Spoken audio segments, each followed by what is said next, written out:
평안하시기를 바랍니다.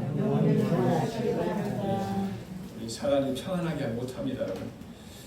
우리 인생을 살다 보면 내 힘으로 감당이 어려운 일들을 만나게 됩니다.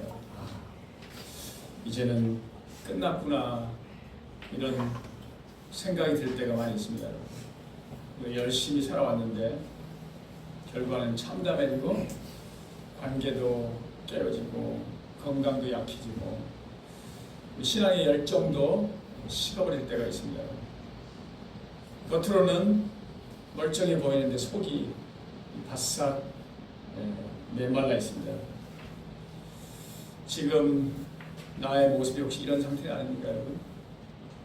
우리 이스라엘 상황이 그러했어요. 나라가 무너지고 예배가 끊어지고 소망이 사라졌어요. 포로가 된 백성들이 그 절망 가운데서 뭐라고 얘기했냐면, 자, 오늘 말씀 띄워주세요. 에스겔 37장 11절에 이렇게 말하고 있습니다. 우리의 뼈들이 말랐고 우리의 소망이 없어졌으니 우리는 다 멸절되었다. 끝이다 그 말이에요. 그때 하나님께서 에스겔에게 찾아오십니다.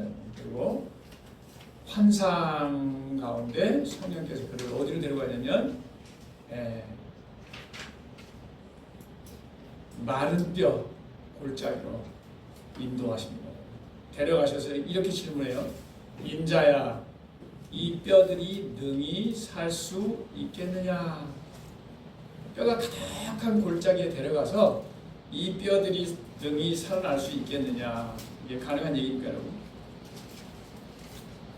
오늘 하나님은 우리에게도 마찬가지로 우리 메마른 심령을 향하여서 너의 마른 심령이 다시 살아날 수 있겠느냐? 이렇게 물으시는 거예요. 도저히 안 될 것 같은데 하나님 말씀하셔요. 왜 하나님 물으실까요, 여러분? 다시 살리시겠다는 거죠. 따라서 합시다. 다시 살아납니다.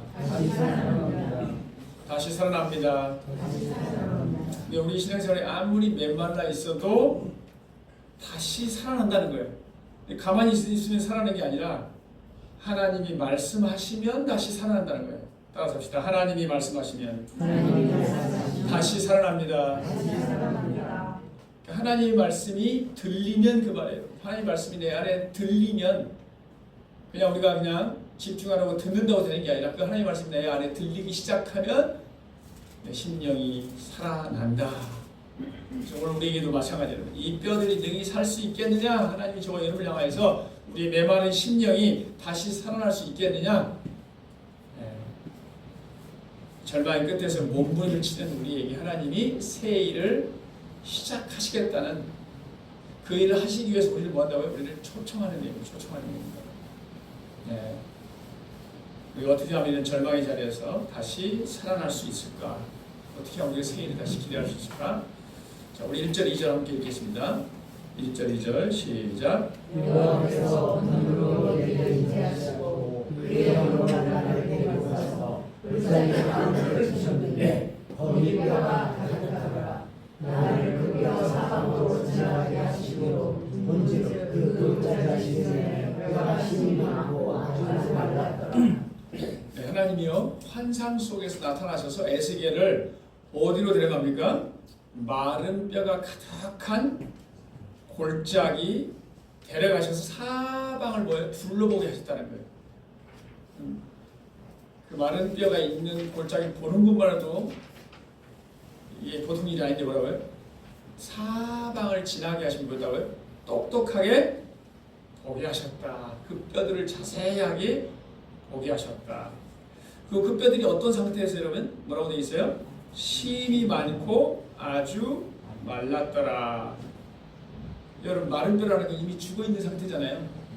그런데 그냥 죽어있다 하면 되는데 이 뼈들은 단순히 죽은 상태가 아니라 뭐였더라고요? 너무 오래돼가지고 썩은 냄새도 나지 않는 상태.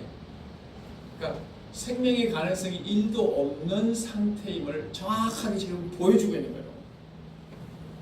왜 하나님은 굳이 이 비참한 현실을 이 에스겔에게 똑똑하게 보게 하셨을까?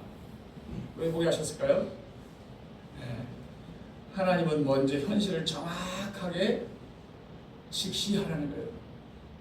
우리도 똑같아요, 여러분. 내가 지금 어떤 상태에 있는가, 나의 영적 상태가 얼마나 비참한가, 뭐 나의 현실이 얼마나 비참한가를 뭐라는 거예요? 정확하게 맞닥뜨려야 한다는 거예요. 피하지 말라는 거예요. 보게 하시는 거예요, 하나님. 예. 우리 보통 좋은 모습만 보여주고 싶어 하죠. 그래서 내가 성공한 모습을 보여주고 싶죠. 근데 하나님 오늘 뭐라고요? 우리를 가장 끝자락 가운데 서게 하신다는 거예요. 뭐 때문에 그럴까요, 여러분? 왜 하필이면 가장 비참한 그 자리로 우리 이끌어 가시는 게 하는가? 우리 보게 하시냐고 말이죠. 내가 지금 얼마나 비참하지? 이걸 맞닥뜨리게 하신다는 거예요. 왜 그러실까요? 그곳에서 하나님의 능력이 가장 분명히 드러나기 때문에, 아, 내가 도저히 할 수 없구나. 그럼 우리 인정하게 되죠. 이 일이 내가 도저히 할 수 없는 일인데 이 일이 해결됐어요? 무슨 뜻이에요?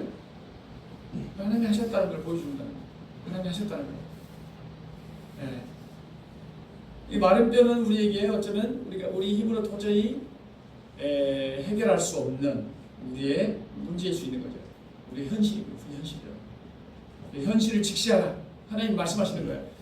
새 일을 기대하려면 어떻게 하라고요? 내가 지금 어떤 상황 가운데 처해 있는지, 내 문제가 뭔지를 정확하게 직시한다는 거예요. 우리가 복음을 깨닫기 위해서는 내가 얼마나 비참한 존재인지를 깨달아야 돼요. 여러분, 사도 바울의 고백이 기억나십니까, 여러분? 오호라, 나는 곤고한 사람이로다. 이 사망의 몸에서 누가 나를 건져내랴 그랬잖아요. 왜 내가 이렇게 비참한 사람인지 사도 바울이 그걸 깨달았냐면, 여러분, 우리가 진지하게 우리 생을 살아가면 우리 안에 두 마음이 있다고 그랬잖아요. 선하게 살고자 하는 마음, 그게 하나님의 마음이에요. 그런 마음이 있는가 동시에 또 뭐예요? 반대의 마음이 있어요. 악한 마음이 있단 말이에요. 이 두 마음이 계속 싸우는 거예요. 싸우다 보면 결국 지게 돼 있죠. 아, 이게 내 힘으로 안 되는 거구나. 내 속에 있는 죄의 법 아벨로 나를 사로잡아 오는 걸 보는 거다. 큰 감정 가운데 살아가는 거예요. 근데 예수님이 오셔서 뭐 했다는 거예요? 우리 죄 문제를 해결해 주셨다. 그래서 나는 우리 예수님께 감사합니다 라는 고백이 바로 사도바울의 고백입니다. 우리가 처해 있는 처절한 상태를 인식할 수 있길 바랍니다. 내가 아무것도 할 수 없는 상황에서 우리는 그때 누구를 바라봅니까, 여러분? 네. 하나님을 바라보는 거예요. 우리가 끝에 설 때 비로소 나의 도움이 어디서 올꼬? 나의 도움이 어디서 온다고요? 천지를 지으신 여호와께서로다. 그러니까 내 눈을 들어서 산을 바라본다는 게 무슨 말이에요, 여러분? 내가 끝에 있어서 내가 도저히 내가 할 수 없는 상황이에요. 내가 바꿀 수 없는 상황. 그때 우리는 눈을 들어서 어디 본다는 거예요? 하나님을 바라본다는 거예요. 네? 그래서 우리 현실을 직시하라는 거예요. 우리의 신앙이 무너진 자리, 문제를 해결할 수 없는 자리, 관계가 깨어진 자리, 또 사명의 힘을 잃는 그 자리를 하나님은 우리가 뭐예요? 보게 하신다는 거예요. 자, 우리가 이제 깨달은 거예요. 아, 난 도저히 안 되는구나. 내 힘으로 안 되는 거예요. 이 문제를 넘어설 수 없어요. 자, 그때 하나님이 이제 어떻게 일하신가요? 3절 한번 읽을까요?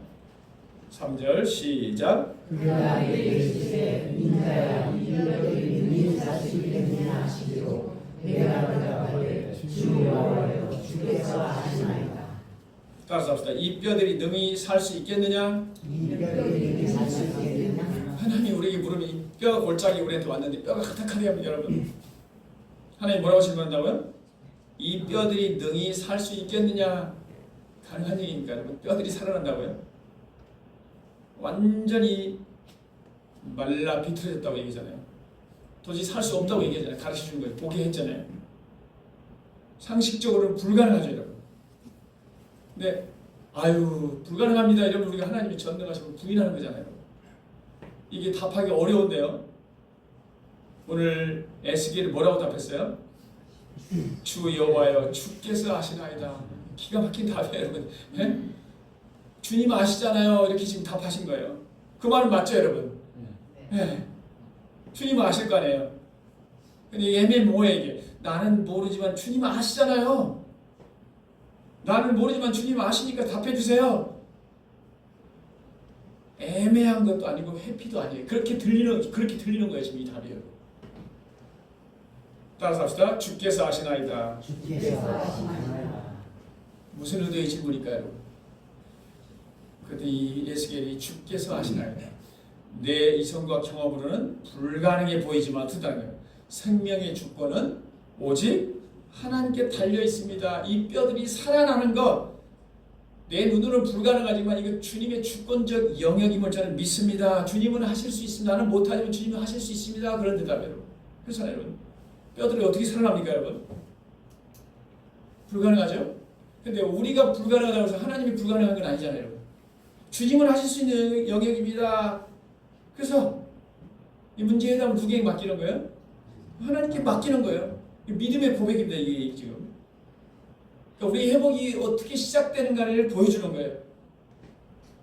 내 힘으로 할 수 없음을 인정하고 문제 해결 열쇠를 누구에게 넘긴다고요? 하나님께 맡기는 걸 말하는 거예요. 여기서 시작된다는 거예요. 네. 그러니까 여러분 믿음은요 그냥 될 수 있다고 말하는 긍정적인 언어가 아니에요. 여러분. 할 수 있어, 될 거야. 긍정적인 언어가 아니라요 하나님의 주권적 영역임을 고백하는 겁니다. 따라서 합시다. 주께서 아시나이다. 주께서 아시나이다. 내 한계를 인정하고 주님의 능력을 신뢰하는 태도를 말하는 겁니다. 우리 삶에 도저히 회복이 불가능해 보이는 이 마른 뼈 같은 문제들이 있어요. 내 머리는 도저히 계산 안 되는 거예요. 그래서 어떻게 하라는 거예요? 내 머리로 계산하기보다 주님의 주권을 먼저 인정하라는 거예요. 주님, 내 계산으로는 답이 나오지 않습니다.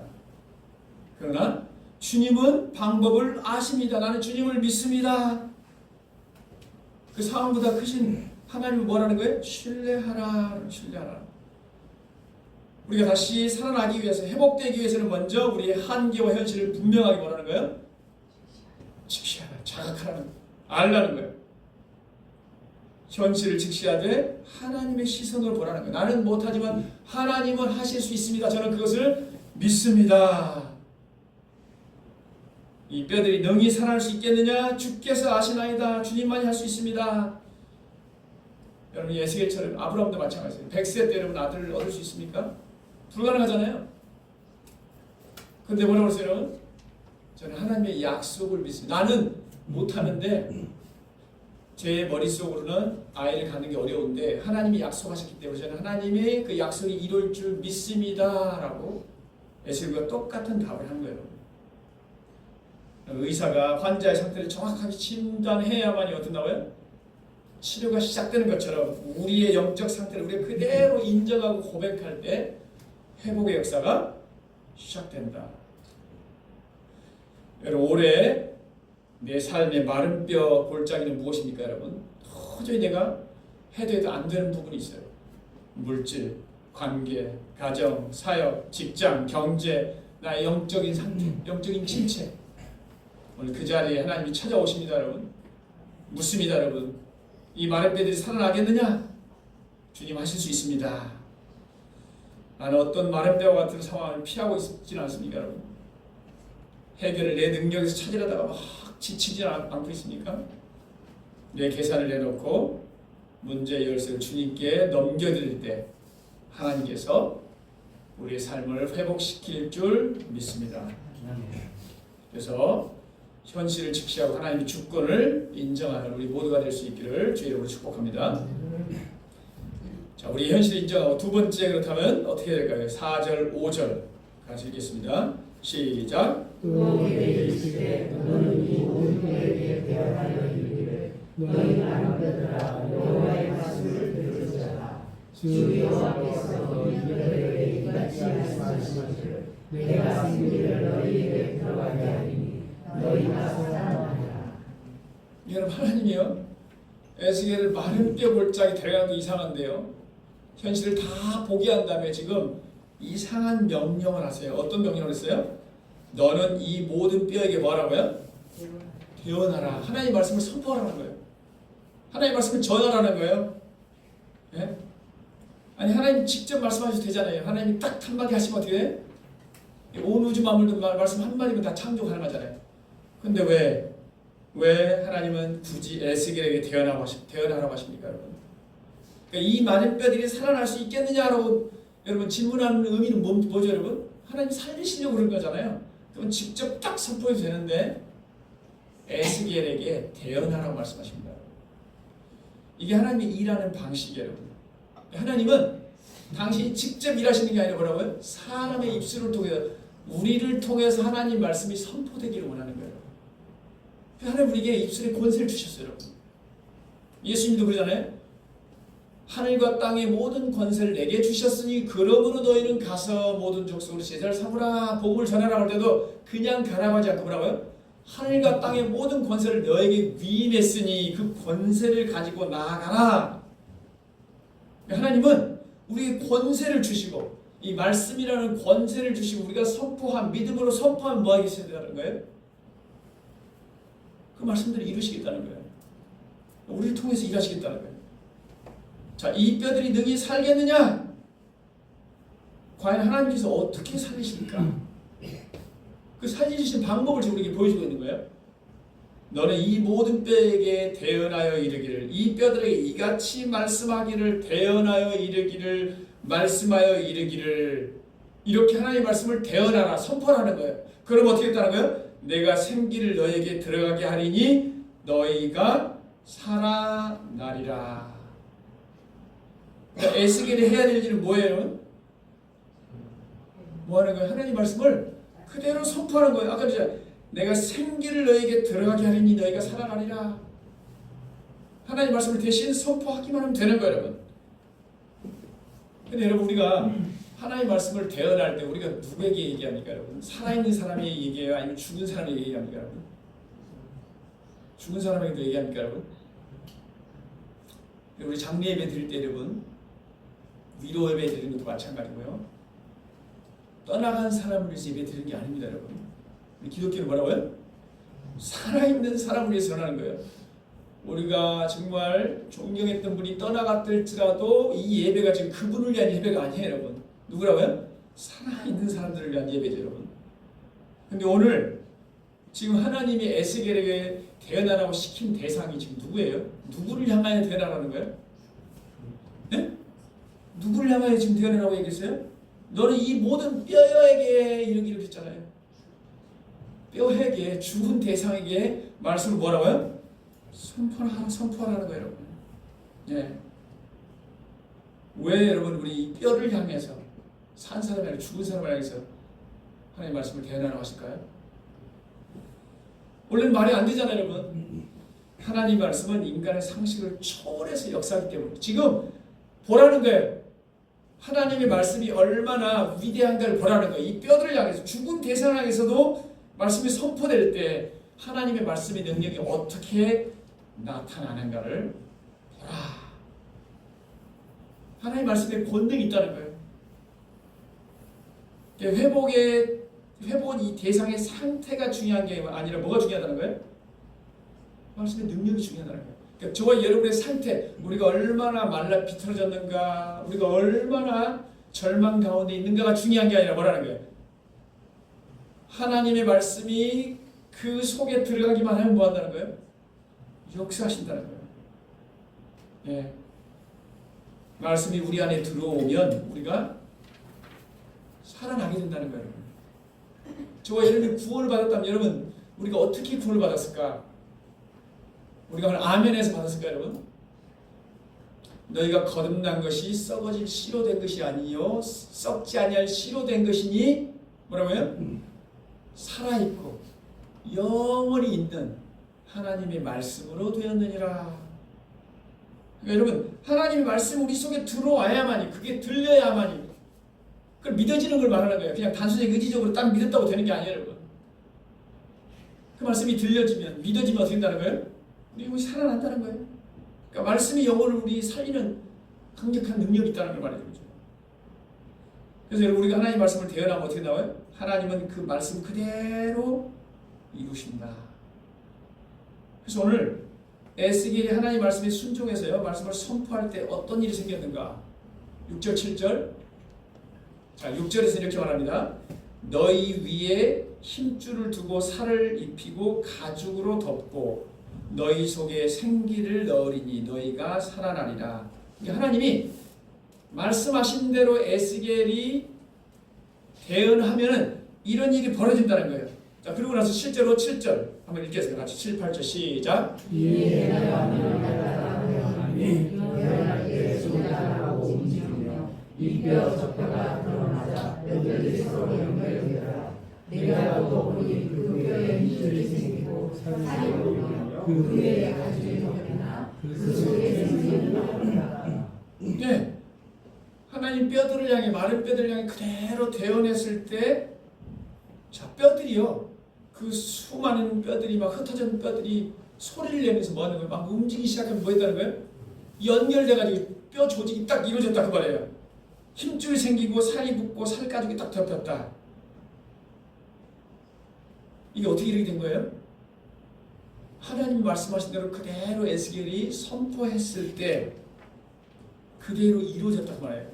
따라서 하나님의 말씀은 그대로 이루어집니다.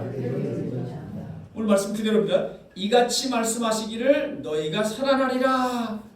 하나님이 말씀하시면 그대로 성취됐다는 거예요. 천지는 없어지겠으나 내 말은 없어지지 아니하리라. 그대로 이루어진다는 거예요. 여러분, 하나님 말씀이 선포되면 무질서했던 삶에 뭐가 나요? 질서가 잡힌다. 그 수많은 뼈들이 무질서에 있었잖아요. 딱 질서가 생겨. 깨졌던 관계들이 연결되고 상한 심령들이 다 회복이 되고, 이게 하나님 말씀의 능력이라는 거예요. 그 하나님 말씀이 얼마나 능력이 있는가를, 자, 이 창세기 1장 우리가 아는 것처럼, 여러분 창세기 1장이에요. 하나님이 어떻게 했어요? 자, 1장 3절에 이르시되 빛이 있으라 하시니 빛이 있었고, 이걸 요약하면 이르시되 그대로 되니라. 하나님 보시기에 좋았더라. 하나님 말씀하신 거 어떻게 했다는 거예요? 무가 유로 창조가 됐다는 거예요. 창조의 능력을 갖고 있다는 거예요. 예. 그러니까 말씀이 언제나 변화의 출발점이라는 거예요. 출발점이라는 거예요, 여러분. 그러니까 우리도 우리 자신을 향해서요, 여러분, 말씀을 선포해야 돼요. 우리 상황에 대해서도 선포해야 돼요. 자, 우리 자신에 대해서 여러분, 자, 어떻게 말씀을 선포해야 될까요? 우리 시편 42편 5절 한번 읽겠습니다. 시작. 내 영혼아 내가 어찌하여 낙심하며 어찌하여 내 속에서 불안해하는가. 너는 하나님께 소망하라. 그가 나타나 도우심으로 말미암아 내가 여전히 찬송하리로다. 자, 여기가죠. 우리 마음속에 우리 마음 막 불안하고 두려움 찾아오잖아요. 그 하나님 뭐라고 그랬어요? 불안하느냐 그 말이에요. 불안하면 어떻게 하나요? 너는 뭐라고요? 하나님께 소망을 두라. 하나님을 바라보라 그 말이에요. 불안하냐? 하나님을 바라보라. 그러면 그가 나타나 도우심으로 말미암아 내가 여전히 찬송하리로다. 하나님이 들어오셔서 뭐 한다는 거예요? 내 불안, 염려, 두려움을 다 제거하시고 평강이 임한다는 거예요. 그래서 근심 염려할 때 뭐라고 그랬어요? 아무것도 염려하지 말고, 찾아올 때 스톱하고 말이에요. 염려하지 말라는 건 스톱하라는 거예요. 스톱하고 뭐라는 거예요? 너 염려를 하는 게 맡기라. 기도하라. 그럼 어떻게 나와요? 그리스도의 평강이 우리의 모든 상황을 초월해서 우리 안에 임하셔서 없다는 거예요. 임한다는 거예요. 이게 하나님의 말씀의 역사예요, 여러분. 네. 자, 우리는 하나님의 약속을 선포할 수 있길 바랍니다.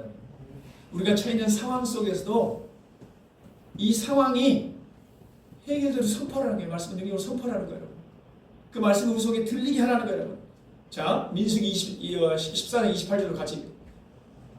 자, 민수기 막 뒤에 있잖아요, 방금. 네. 아까 시편 42편.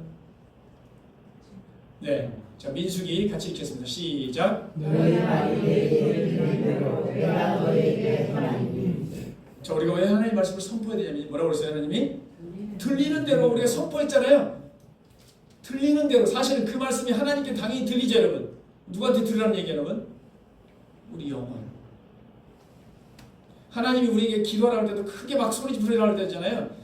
하나님께서 우리 못 들으니까, 우리 기도를 못 들으니까 내가 기가 먹었기 때문에 크게 소리 지르는 뜻이 아니에요. 우리가 들으라는 거예요. 네.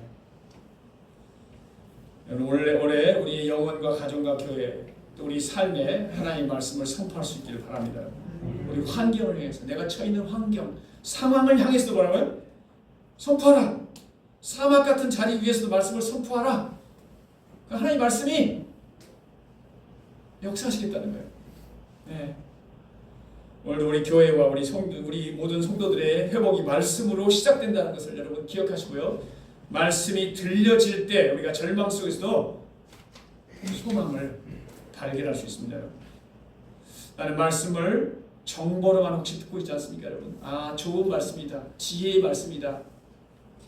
혹은 사람의 말로 이런 듣고 있지 않습니까, 여러분? 하나님의 말씀으로 듣기를 바랍니다. 그리고 하나님의 말씀에 능력이 있음을 믿고 믿음으로 선포할 수 있기를 바랍니다. 그때 하나님께서 우리 인생을 바꾸시겠다는 거예요. 자, 8절 한번 다음 구절. 네. 8절 맨 끝에 그 속에 생기는 없더라. 여기만 읽어볼까요? 시작. 그 속에 생기는 없더라. 자, 하나님 말씀이 선포되지 어떻게 했어요? 이 뼈들이 다 조화에 맞춰서 무슨 모양을 갖췄다는 거예요? 사람이 됐다는 거예요. 사람이 됐다는 거예요. 사람이 됐는데 딱 한 가지 차이가 있어요. 뭐예요? 생기가 없다는 무슨 말입니까, 여러분? 예. 사람 모양을 싹 갖추고 있는데 아직 살아있는 존재가 아니라는 뜻이에요. 생기가 없더라. 여러분, 이게 이제 여러 가지로 우리 자신의 모습일 수도 있고요. 우리 교회의 모습일 수도 있는 거예요. 사람들이 다 모여서 다 갖춰졌는데 뭐라고요? 생기가 없어요. 성령이 안 계시면 생명력이 없다는 뜻이에요. 살아있는 것 같은데 죽은 거나 마찬가지. 우리 신앙생활도 그럴 수 있다는 거예요. 모양은 갖추고 있는데 내 신앙에 힘이 없어요. 능력이 없어요. 경건의 모양은 갖추고 있으나 뭐라고요? 능력이 없는 상태. 말라있는 상태. 그냥 바다를 보면 왔다 갔다 하는 상태. 그래서 오늘 뭘 위해서 기도해야 돼요, 여러분? 반드시 생기가 들어와야만 우리가 살아있는 신앙생활을 할 수 있다는 거예요. 네. 우리 모두가 여러분 반드시 성령의 역사가 우리 안에 일어날 수 있도록 기도할 수 있길 바랍니다, 여러분. 우리는 마른 뼈와 같으나 하나님은 말씀을 통해서 우리 인생의 뼈대를 다 맞추시고요. 성령의 생기가 들어올 때 우리는 비로소 뭐라고요? 생명력 있는 삶을 살 수 있다. 예, 하나님의 말씀을 선포해서 삶의 질서를 세울 수 있기를 주의 이름으로 축복합니다. 자, 마지막으로 이 9절 10절 함께 읽겠습니다. 시작. 또 내게 이르되 생기게 되어 이르기를 주 여호와께서 이같이 말씀하시기를 생기야 사방에서부터 와서 이 죽음을 당한 자에게 불어서 살아나게 하라 하셨다. 자, 9절에 아까 뭐라고 됐습니까, 여러분? 자, 이번에는 하나님께서 두 번째로요 다시 명령하셨어요. 어떤 명령입니까? 아까 첫 번째 명령은 뭐였어요, 여러분? 누구에게, 어떤 대상에게? 뼈들에게 하나님이 말씀을 선포하라는 거예요. 죽은 뼈들에게. 이번엔 누구에게요? 누구에게요? 아니, 누구에게 말씀을 선포하라고 했어요? 뼈들에게요? 자, 9절에 이르되 내게 이르시되 하나님이 에스겔에 이르지 인자야 너는 생기를 향하여 태어나라. 뼈들에게 태어나는 게 아니라 누구를 향해서요? 생기를 향해 태어나라는 거예요, 이번에는. 그러니까 첫 번째 명령은 뼈들을 향해서 하나님의 말씀을 선포하라. 그래서 말씀을 선포했더니 어떻게 했다는 거예요? 그 뼈들이 잘 갖춰져 사람의 모양이 됐는데 아직 뭐라고요? 생기가 없었더라. 그래서 생기를 향하여 태어나라. 그래서 어떻게 생기에게 태어나라고 했냐면요. 생기에게 태어나여 이르기를 주 여호와께서 이같이 말씀하시기를, 자, 이겁니다. 생기야, 이렇게 태어나라는 거예요. 생기야, 사방에서부터 와서 이 죽음을 당한 자에게, 이제 뼈가 사람의 모양을 가지고 있잖아요. 거기에 와서 뭐라는 거예요? 부르라는 거예요. 불어라, 불어서. 생기야, 불어서 뭐라고요? 살아나게 하라. 아, 생기가 불어오면 살아나게 된다는 거예요. 단계를 말해주고 있잖아요. 그래서 처음에는 사람의 모양만 가져 있잖아요. 아직 살아있는 존재가 아니에요. 그래서 생기가 불어와야만이 살아날 수 있다는 거예요. 자, 10절 함께 10절 다시 한번 읽겠습니다. 10절 시작. 이에 내가 그 명령대로 태어나더니 생기가 그에게 들어가매 그들이 곧 살아나서 일어나서는데 극히 큰 군대더라. 네, 에스겔이 하나님 말씀대로 뭐라고 했습니까? 생기야 사방에서부터 와서 이 죽음을 당한 자에게 불어서 살아나게 하라. 하나님이 하라는 대로 어떻게 했다고요? 그대로 명령했어요. 하나님 말씀 선포한 거예요. 그랬더니 어떤 일이 벌어졌습니까? 생기가 그들에 들어가매 그들이 곧 살아나서 일어나 서는데 극히 큰 군대가 되었더라. 뭐가 중요한 겁니까 여기서 지금? 뭐가 중요한 거예요 여기서 지금? 생기요, 생기. 예, 오늘 생기를 알아야 되는데 생기가 여러분 뭘까요? 루아흐. 성령을 말하는 거예요. 호흡, 바람. 아까 불라고 그랬잖아요. 불라고 그랬잖아요. 호흡, 바람, 하나님의 영. 우리 창세기 1장 2절에 이렇게 말해요. 땅이 혼돈하고 공허하며 흑암이 깊음 위에 있고 하나님의 영은 수면 위에 운행하시니라. 창조 사역 가운데 누가 지금 움직이고 계세요? 하나님이 영이 일하고 계세요. 뭐하고 계신다고요? 창조의 역사를 행하고 계신단 말이에요. 그러니까 이 루아흐라고 하는 이 생기는 창조의 영이에요. 창조의 능력 있는 성령님을 말하는 거예요. 성령님 말하는 거예요. 생명을 창조하고 회복시키는 하나님의 강력한 에너지면서 인격적인 삼위일체 하나님 성령님을 말하는 거예요. 그러니까 성령이 임해야만이 뭐 한다는 거예요? 진정한 생명이 살아난다는 거예요. 여러분. 이런 하나님 말씀이 들리는 것도 여러분 성령이 임해야 들리는 거예요. 깨달아지는 거예요. 그래서 성령을 진리의 영이라고 해요. 여러분. 진리를 어떻게 깨달을 수 있느냐? 내가 머리가 좋으니까 다 이해된다. 아니에요, 여러분. 국어 실력을 말하는 게 아니에요, 여러분. 국어 박사도 성경이 깨달아지냐 깨달아지지 않느냐 성령님이 임해야만 어떻게 된다고요? 깨달아진다니까요, 여러분. 여러분 이해가 되고 아멘 했다는 얘기는 성령님이 우리 안에 임하셨다는 뜻이에요, 여러분. 네. 우리의 영적인 눈을 열어주셔야만이 우리가 깨달을 수 있어요, 여러분. 우리 삶에 성령이 임해야만이 놀라운 변화가 일어납니다, 여러분. 오늘 뼈들을 향해 태어나자 마른 뼈들이 살아나고 뼈가 조직이 되고 살 모든 것이 갖춰진 사람이 된 거예요. 근데 아직 생기가 없었죠? 그때 무엇이 들어왔다고요? 생기가 들어왔어요. 성령이 들어왔어요. 자, 여러분 이게요. 창세기 2장 7절에 이렇게 말합니다. 여호와 하나님이 땅의 흙으로 사람을 지으시고 생기를 그 코에 불어넣으시니 사람이 생명이 되니라. 하나님이 흙을 가지고 사람의 모양을 다 만드셨어요. 근데 아직 사람의 모양을 만들긴 만드는데 아직 살아있는 존재가 아니에요. 그때 뭐 했다고요? 호흡. 뭘 불어넣었다고요? 생기. 여기 바로 호흡이야. 이게 루아흐. 호흡.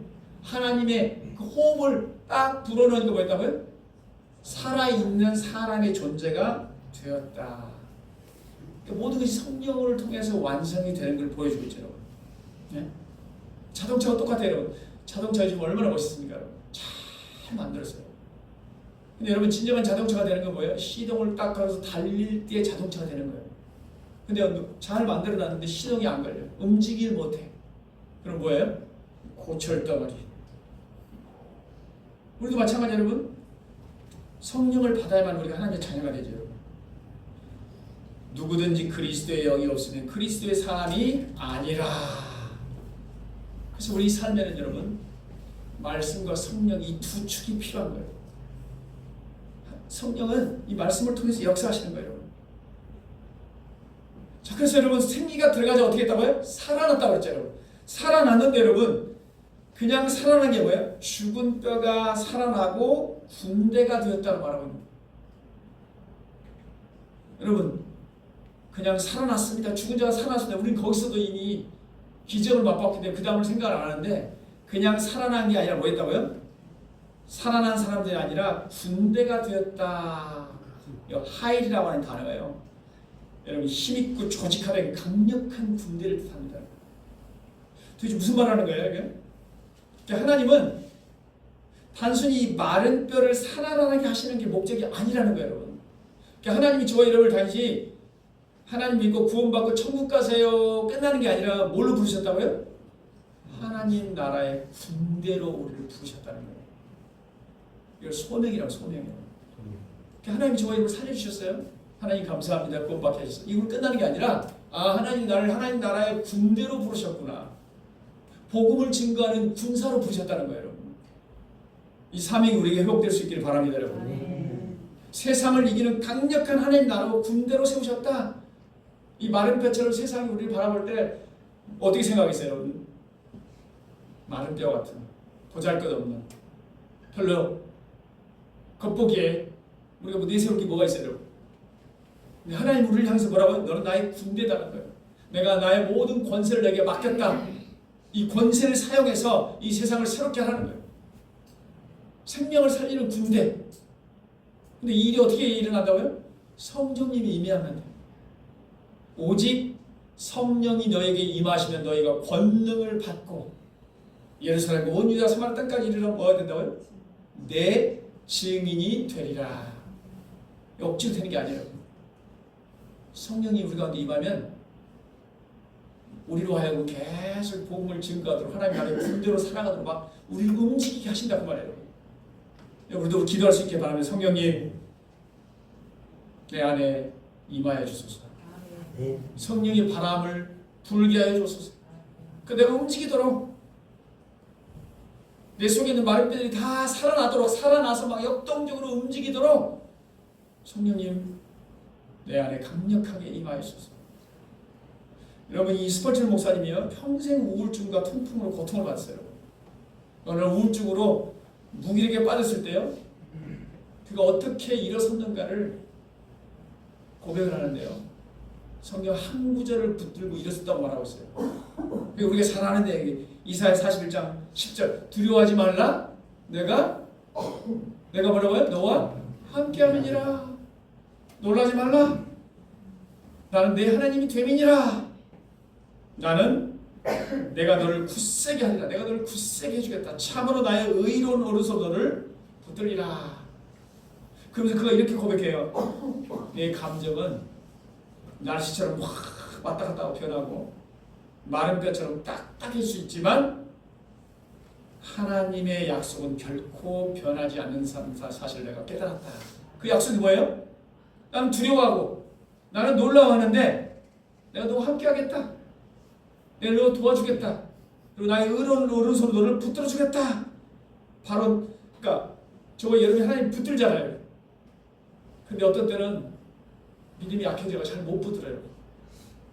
근데 걱정하지 말아야 될 게 뭐냐면 우리의 손은 좀 약해지는데 하나님의 손이 우리를 모아두고 있다고 그런 거예요. 꽉 붙들고 있다는 거예요. 내 손은 약해지지만 하나님의 손은 결코 약해지지 않는다는 거예요.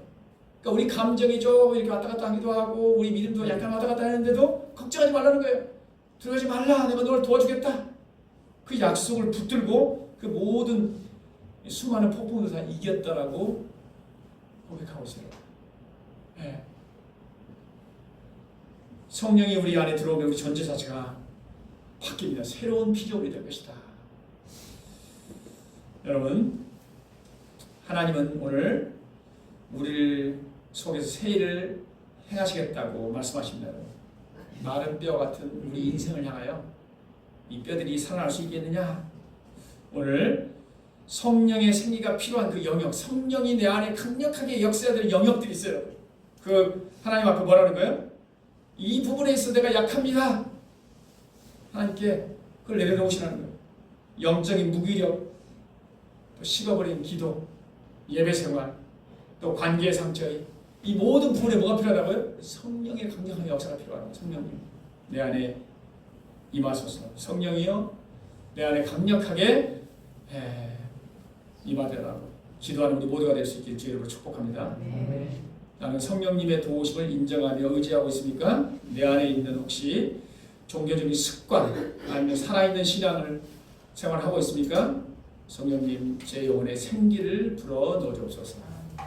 우리 이 기도를 통해서 우리의 모든 메말라 있는 부분들이 다시 회복되는 역사가 있기를 주의 이름으로 축복합니다.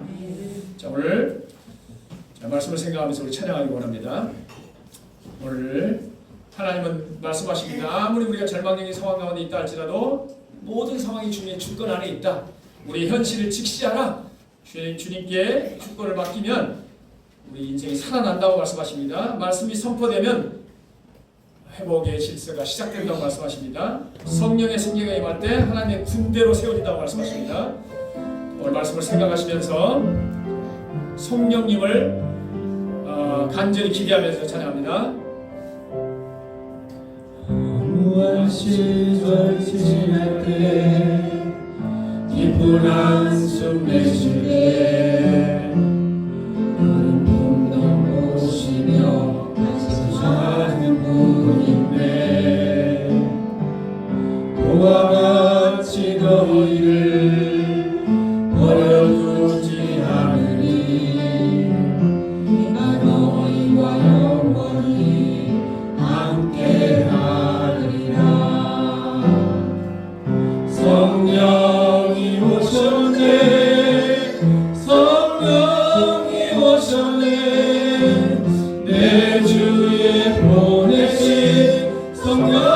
오셨네. 우리 인생 가운데 주님 찾아오셔서 나라 꿈꾸게 하시네. 억눌린 자 갇힌 자 억눌린 자 갇힌 자 자유함이 없는 자 피난처가 되시는 성령님 계시네. 주의 영이 계신 곳에 잠자유가 있나네. 주의 영이신 성령이 오셨네. 성령이 오셨네. 성령이 오셨네. 성령이 오셨네. 내 주에 보내신 성령이 오셨네. 우리 인생 가운데 주님 찾아오셔서 그 나라 성령이 오셨네. 하시네. 성령이 오셨네. 성령이 오셨네. 내 주에 보내신 성령이 오셨네. 우리 인생 가운데 주님 찾아오셔서 그 나라 꿈꾸게 하시네. 살아계신 하나님 아버지, 우리 심령의 마른 뼈들을 주님 앞에 내려놓습니다. 생명의 말씀으로 우리를 덮어주시고 성령의 생기로 우리 영혼과 가정과 교회와 일터를 다시 새롭게 하여 주옵소서. 절망이 소망으로 변화되게 하시고 더 이상 패배자가 아니라 하나님의 군대자가 되어 오늘 우리 삶 속에서 하나님의 역사하심을 우리 모두가 경험하게 하여 주옵소서. 감사하며 예수님의 이름으로 기도하옵나이다. 아멘.